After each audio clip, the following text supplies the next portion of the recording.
To reiterate, the theme for our discussion this hour is meaningful materials. So specifically talking about the materials that go into creating a work of art and the meaning that's ascribed to those materials. This is Bhaishajyaguru, the medicine Buddha, Buddha of healing and medicine from Tibet.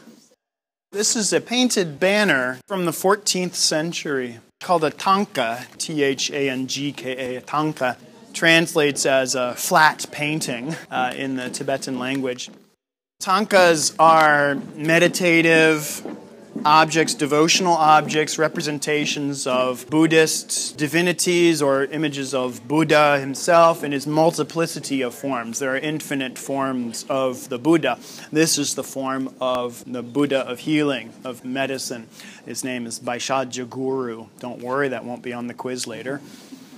As a meditative piece, the devotee will meditate in front of the object, sometimes seeing themselves, projecting themselves into the image as a point of concentration upon the qualities that the Buddha who is represented, the qualities that he embodies. So this Buddha of healing and medicine, healing of the body, healing of the mind, honing the mind and eliminating human vices like desire and greed and arrogance.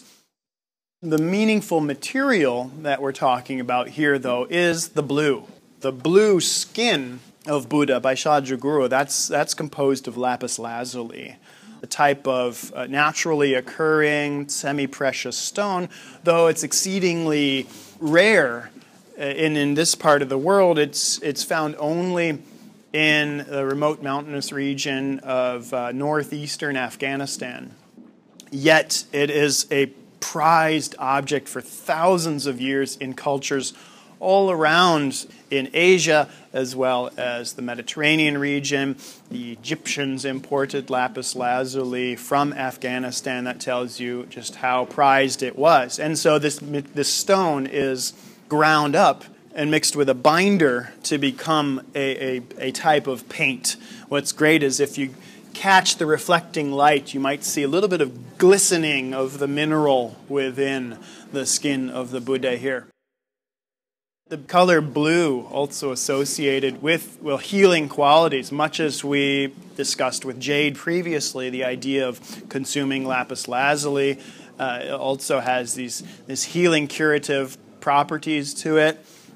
And simply the blue color of clarity, of purity, of healing, and a curative force. What's also wonderful about this Thangka is it has this built-up, golden, textured, three-dimensional value of these gold bosses that run all around the rim and even within his textile too. So do come up close and take a look. There's some contour, some three-dimensionality to the built-up gold on the surface. He's surrounded by a myriad of other Buddhas, also Buddhist divinities, a variety of sort. Some of them actually are Hindu gods who are incorporated into Tibetan Buddhism. There's a variety of Buddhas and lamas up at the top.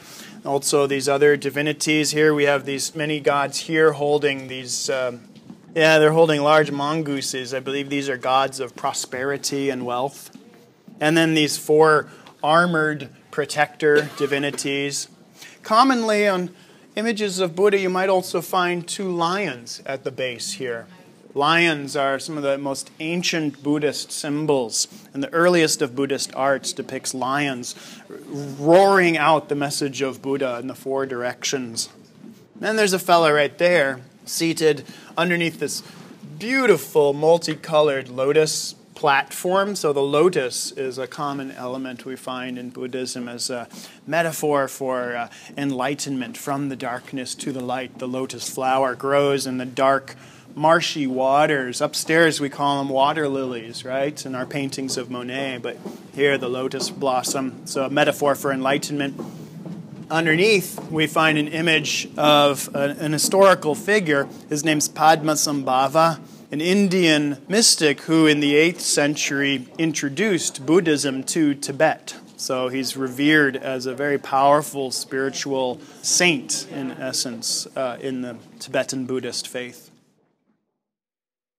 Yeah, so these banners are meant to be portable. You can roll it up, you can transport it for the itinerant monastic community of Tibetan Buddhism or Buddhism altogether. So certainly these portable shrines, as opposed to Buddhist imagery and cave paintings, so these pilgrimage sites one goes to as an act of piety. Here you have a portable devotional object, meditative object that you can take around with you.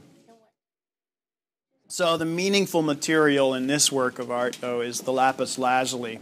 While there are many meaningful symbols and motifs throughout as painted images, the use of the actual physical material of the stone lapis lazuli in this object imbues it with power, but at the same time is symbolic of the power that the image represents.